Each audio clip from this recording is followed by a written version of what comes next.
C'est un plaisir, un honneur de vous parler ce matin. Alors pour ceux qui ne me connaissent pas, je m'appelle Bruno. Je suis marié à Margot depuis 3 ans. Et elle est juste là. C'est une servante. C'est une joie, vous faites bien applaudir. J'applaudis tous les jours. À la chance que j'ai d'être marié à elle. Mais j'ai aussi la chance, on a la chance tous les deux de servir notre ministère étudiant ici à l'Assemblée chrétienne de Paris. Et peut-être pour vous donner, pour commencer, je vais vous donner quelques petites nouvelles. Alors, on vient de commencer notre nouveau thème pour le semestre. Et ce thème, c'est hommes et femmes. Ah, c'est mieux. Hommes et femmes ordinaires. Hommes et femmes ordinaires. On lit le livre d'Actes en ce moment, ensemble. On passe sur tout le livre. Et on voit en acte 1, quand vous commencez le livre des Actes, on voit, ça commence à Jérusalem, et ça commence avec Jésus qui parle à ses 11 apôtres, 11 disciples. Et il leur parle du royaume de Dieu, juste avant de partir dans le ciel. Et il leur parle de beaucoup de choses, et il leur dit, il y a une puissance qui va arriver sur vous, attendez. Et ça, c'est au premier chapitre de Actes. Quelques chapitres plus tard, à la fin de Actes, chapitre 28, une trentaine d'années s'est passée. Et là, on n'est plus à Jérusalem. On se concentre sur une personne qui se trouve à Rome, qui n'était même pas là au début, c'est l'apôtre Paul, qui se trouve à Rome et il est emprisonné. Et il est dans la capitale la plus importante du monde à l'époque. Et il s'apprête à parler à la personne la plus importante au monde à cette époque-là aussi. Il s'apprête à présenter sa défense devant César même. On est parti de Jésus qui parle à 11 personnes, à Jérusalem, dans un endroit du monde. On se retrouve 2000 km plus loin, en 30 ans seulement. On se retrouve avec un mouvement qui est devenu planétaire, des chrétiens partout dans le monde, connus à cette époque-là. La manière de vivre de Jésus qui s'est répandue partout. Des gens qui aiment radicalement, qui aiment ceux qui sont rejetés, qui aiment ceux qui sont malades, ceux dont la société ne prend pas soin. Ils en prenaient soin. Une communauté qui met les intérêts les uns des autres avant les leurs. C'était quelque chose de puissant. Il s'est passé quelque chose de puissant il y a 2000 ans. En une poignée d'années. Sauf que quand vous lisez Acte 4, verset 13, vous voyez qu'il dit les chefs, les pharisiens, ils étaient toujours à Jérusalem à ce moment-là, étaient frappés. Et ils étaient étonnés. Parce que ces gens-là, c'était des gens ordinaires. C'était des hommes et des femmes ordinaires. C'était des hommes et des femmes sans éducation. C'était des gens simples du peuple. Ils se sont dit, mais comment ils ont cette assurance-là? Dieu, il n'a pas utilisé des doctorants en théologie, des psychologues, des philosophes, des gens bercés dans la littérature grecque. Non, il a utilisé des gens comme vous et moi, des gens simples, mais pour faire des choses incroyables. Et c'est notre thème cette année. Le premier message, c'était « Hommes et femmes ordinaires, mais Dieu extraordinaire ». N'est-ce pas? Et aujourd'hui, 2000 ans plus tard, on se retrouve dans un cinéma et on est la conséquence de leur courage, de leur zèle. Mais surtout, on est la conséquence. Le livre des Actes fait l'éloge, non pas de la prouesse de ces êtres humains, mais fait l'éloge de personnes simples qui ont juste eu la foi dans un Dieu qui, lui, par contre, est extraordinaire et qui fait des grandes choses. Ils avaient une foi inébranlable que leur Seigneur, parce qu'ils ont vu ressusciter, en tout cas ces 11-là et un peu plus même, et monter au ciel, allait revenir un jour. Et il n'y avait pas de temps à perdre, il fallait parler de cette bonne nouvelle. On a vu Dieu venir sur terre, mourir sur une croix, ressusciter 3 jours plus tard et monter au ciel. On l'a vu. On ne peut pas se taire. Il ne pouvait pas se taire. Et Jésus les a prévenus à maintes reprises qu'il allait revenir et qu'il fallait être prêt.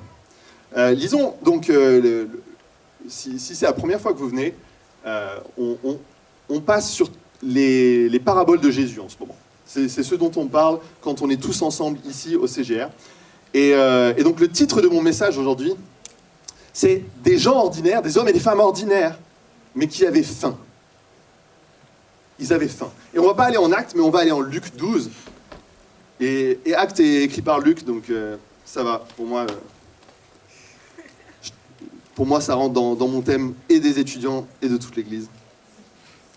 Mais allons en Luc 12 et lisons la Bible. Prenez vos Bibles et lisons à partir du verset 35. Jésus, il dit « Mettez une ceinture à votre taille et tenez vos lampes allumées. Soyez comme des hommes qui attendent que leur maître revienne des noces, afin de lui ouvrir dès qu'il arrivera et frappera. Heureux ces serviteurs que le maître à son arrivée trouvera éveillés. Je vous le dis en vérité, il mettra sa ceinture, les fera prendre place à table et s'approchera pour les servir. Qu'il arrive au milieu ou vers la fin de la nuit, heureux sont ses serviteurs, s'il les trouve éveillés. Vous le savez bien, si le maître de la maison connaissait l'heure à laquelle le voleur doit venir, il resterait éveillé et ne laisserait pas percer les murs de sa maison. Vous donc aussi, tenez-vous prêts, car le Fils de l'homme viendra à l'heure où vous n'y penserez pas.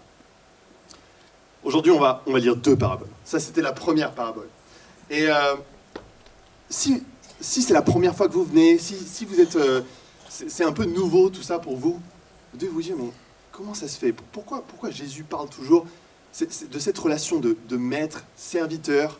Le mot qui est utilisé pour serviteur ici, c'est le même mot qui est utilisé pour esclave. Donc c'est même un mot qui nous choquerait aujourd'hui. Mais pourquoi cette relation-là ? Et pourtant c'est si important, et j'ai l'impression d'en parler à chaque fois que je suis devant vous, mais je crois que c'est parce que c'est si important. Pourquoi je déciderai volontairement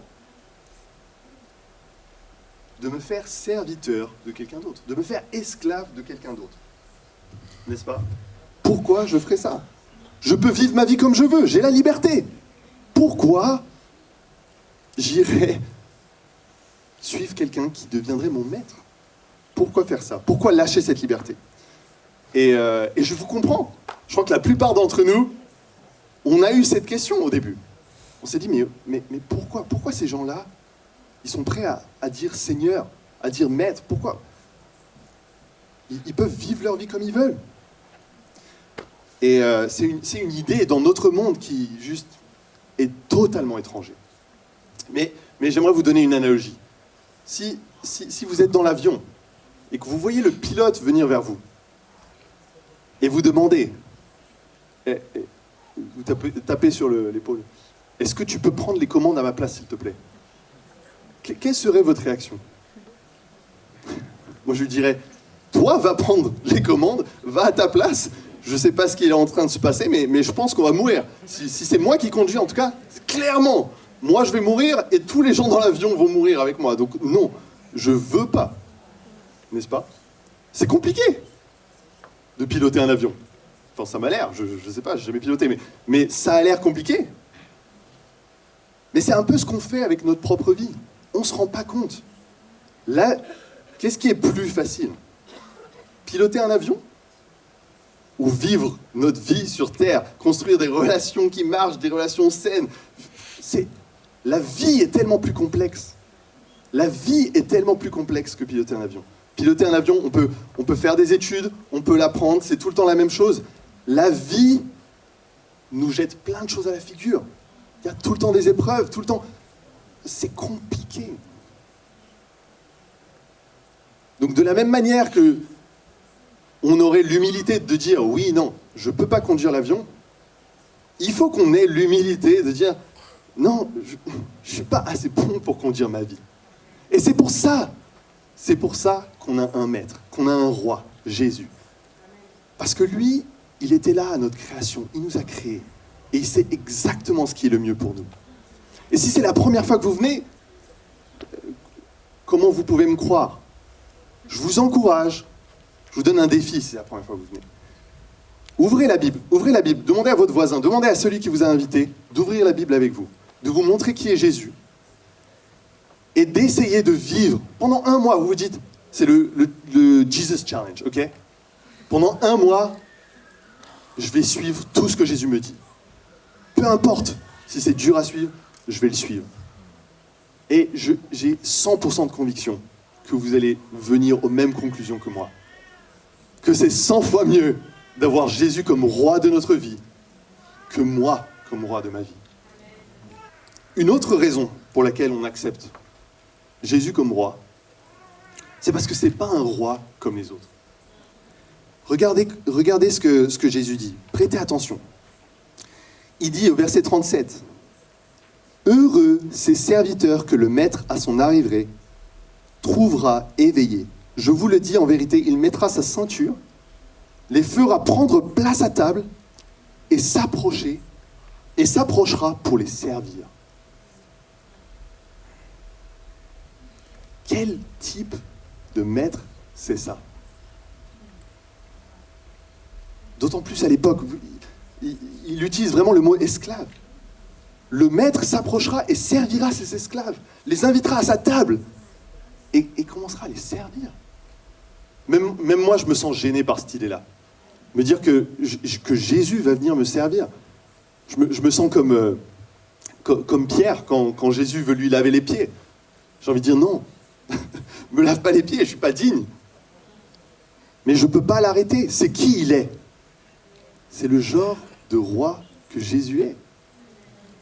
Et donc oui, on ne sert pas un roi comme un roi qui domine sur nous, un maître comme les maîtres qu'on voit dans le monde. On sert un maître qui nous l'a montré. Il est prêt, il a donné toute sa vie quand il était sur terre. Et il a même offert sa vie littéralement à la fin. Ça, c'est le genre de roi. Voilà, si vous venez pour la première fois, vous comprendrez peut-être un peu mieux pourquoi on a fait cette décision. C'est le genre de roi qu'on suit. Un roi qui va nous inviter à sa table à la fin. Et donc oui, nos frères et sœurs du 1er siècle, c'était des hommes et des femmes ordinaires. C'est vrai. Mais je crois qu'ils avaient une pleine confiance, à chaque seconde, qu'un jour, ils mangeraient à la même table que leur roi. Ils mangeraient à la table de Jésus. Que Jésus leur a préparé même une chambre, il leur dit. Ils ont enduré des choses difficiles. Beaucoup sont morts en martyrs, brûlés, démembrés, lapidés, crucifiés, plein de sortes de manières, plein de sortes de souffrances. Mais on voit quelque chose de surnaturel. On voit une joie en eux, jusqu'à la fin, même dans les épreuves, même dans la souffrance. Moi, je pense que à chacun de ces moments, ils pensaient au repas qu'ils allaient avoir. C'était des gens ordinaires, mais ils avaient faim. Ils avaient faim pour ce repas qu'ils allaient avoir avec leur maître. Et je crois que quand on a ce repas en tête, tout le reste devient insignifiant. Même les plus grosses épreuves dans notre vie deviennent des choses qui nous dérangent pas, qui nous prennent pas notre joie. Juste avant, dans le début de ce chapitre, il parle des inquiétudes. Jésus parle des inquiétudes. Et il donne un commandement, il dit « Ne vous inquiétez pas ». Il dit « À quoi sert de vous inquiéter? Est-ce que ça va rajouter un moment dans votre vie ?» Et à la fin, il donne une technique pour ne pas s'inquiéter. Il donne le remède contre les inquiétudes. Ça serait bien de plus jamais avoir d'inquiétude, n'est-ce pas? Jésus, il donne le remède. Il dit au verset 31, « Recherchez plutôt le royaume de Dieu, et tout cela vous sera donné en plus. N'aie pas peur, petit troupeau, car votre Père a trouvé bon de vous donner le royaume. » Si vous avez des inquiétudes aujourd'hui, écoutez ce que Jésus a à vous dire. Je vais parler aux étudiants. Je vois je vois beaucoup de stress. Je vois beaucoup de peur par rapport à nos études, par rapport à notre futur, par rapport au travail. Je vois comment on peut être facilement affecté par des déceptions amoureuses, par nos relations. Toutes ces choses-là, je vois à quel point ça vous prend votre joie, ça vous décourage. Et bien sûr, je ne parle pas que aux étudiants, mais je suis aux côtés des étudiants, je le vois. Je crois que c'est la conséquence normale de retirer ses yeux de Jésus. Quand on fixe plus les yeux sur le Seigneur Jésus, et quand on pense plus, quand nos pensées ne sont pas remplies du fait qu'on va être à sa table, qu'on va manger avec lui, alors nos yeux sont fixés sur nos problèmes dans ce monde. Ça prend une place disproportionnée. Jésus dit dans le même passage en Matthieu 6, il dit « C'est les gens des autres peuples qui s'inquiètent de ces choses-là. » Quand on ne connaît pas Dieu, c'est normal qu'on s'inquiète de ces choses-là. Mais vous connaissez Dieu, vous connaissez le Père. Il dit « Recherchez d'abord le royaume de Dieu et vous aurez plus ces inquiétudes. » Il va vous donner tout le reste. N'est-ce pas? Et donc, quand on s'arrête de s'inquiéter pour l'état du monde, quand on s'arrête de s'inquiéter pour les mêmes choses que Dieu s'inquiète, pour les milliards de personnes qui vivent sans roi, sans le bon berger, inévitablement, les problèmes dans nos vies prennent une énorme place. Vous voulez plus de paix? Cherchez d'abord le royaume de Dieu. Inquiétez-vous plutôt pour le salut des autres. Le reste va vous paraître insignifiant. J'en suis sûr. Continuons le passage. Verset 41. Pierre lui dit, « Seigneur, est-ce à nous que tu adresses cette parabole, ou bien à tout le monde ?» Sûrement Pierre, il attendait enfin une réponse directe et simple de Jésus. Juste, oui, non, je veux juste savoir, Jésus.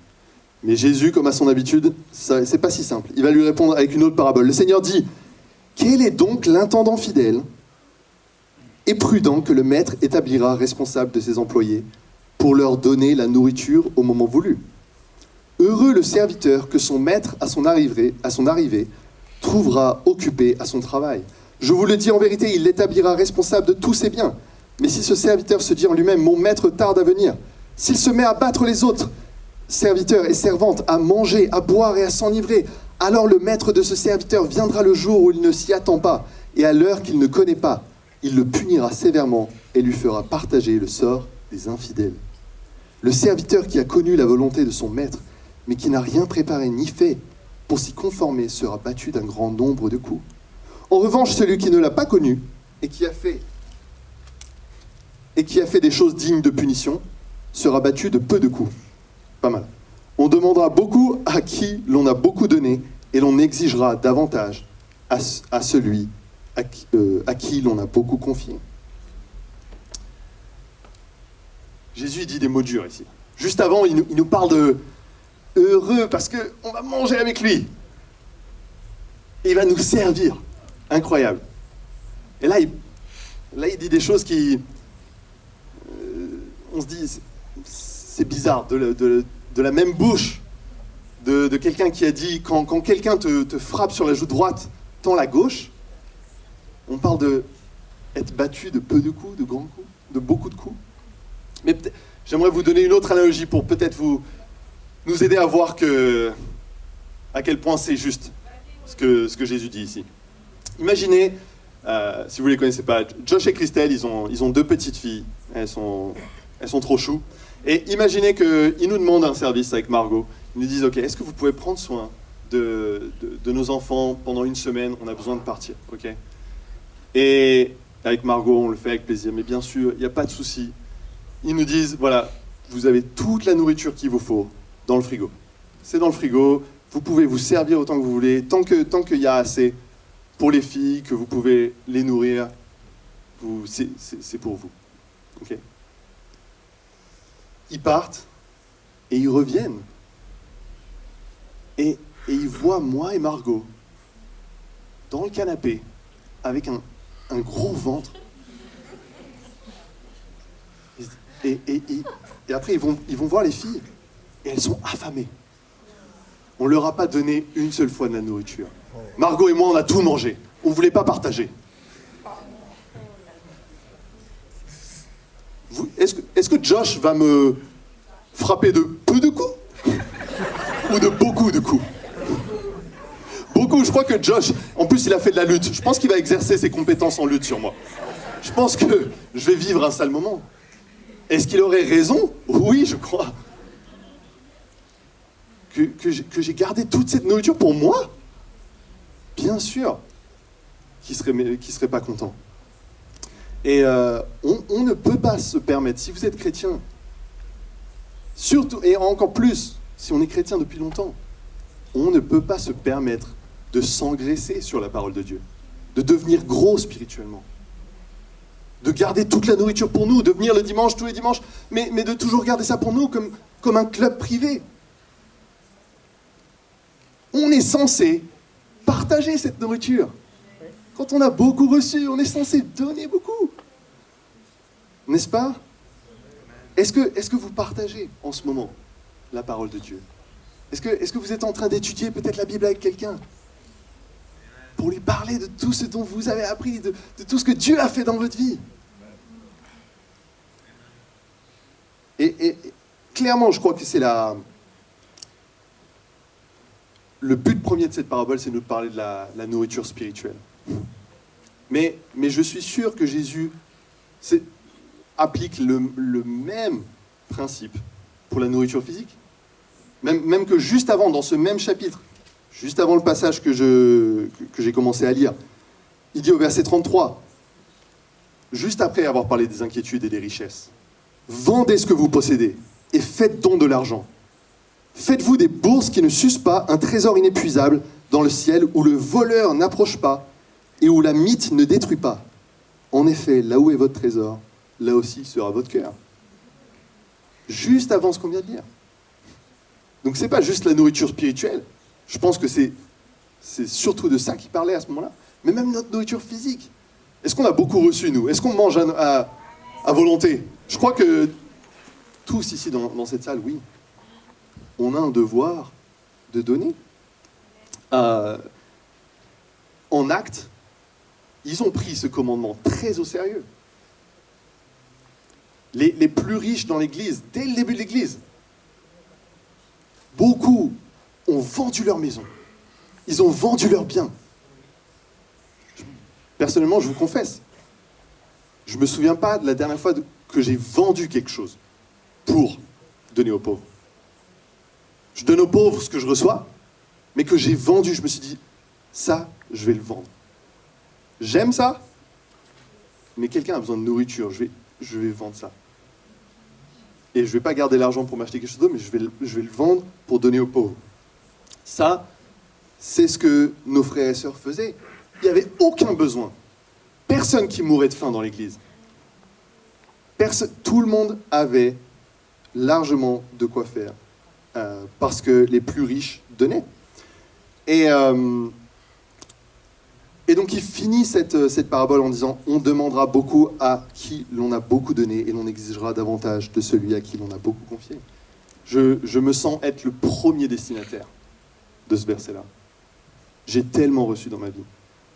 Tellement. J'ai grandi dans l'église, on m'a donné, on m'a nourri de la parole de Dieu constamment. Je suis tellement reconnaissant. Quand j'avais 12 ans, j'ai demandé à Thierry, pour ceux qui connaissent, et c'est celui qui dirige l'église à Genève, c'est le pasteur à Genève. Et il avait pas beaucoup de temps. C'était un homme qui s'occupait d'une église entière. Mais vous savez quoi? Il a pris du temps. Il prenait 3-4 heures de son après-midi pour passer du temps avec un petit de 12 ans pour étudier la Bible avec moi. Ça me touche, rien que d'y penser, qu'il ait fait ça. Après, je suis allé à Lyon, et à nouveau, les gens se sont investis en moi. Franck s'est investi en moi, Franck Descôtes, Josh Maxwell. s'est investi en moi, dont j'ai parlé, qui fait de la lutte, qui va me frapper de beaucoup de coups. Puis je suis arrivé à Paris, et puis je viens dans cette assemblée, et vous avez tellement pris bien soin de moi. Et il y a eu Tom qui s'est investi en moi, et je suis tellement reconnaissant de tout ce que j'ai, franchement. Et si vous avez grandi dans l'église, j'espère que vous avez cette reconnaissance aussi. Mais si on se compare, même si vous n'avez pas grandi dans l'église, comparez-vous aux 8 milliards d'autres êtres humains.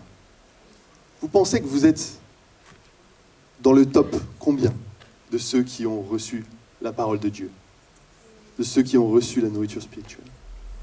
Moi, je crois qu'on est dans le top 0,001%. On fait partie de ceux qui ont reçu le plus. Je vais terminer par nous donner 3 défis. Okay. Le premier défi que je veux vous donner,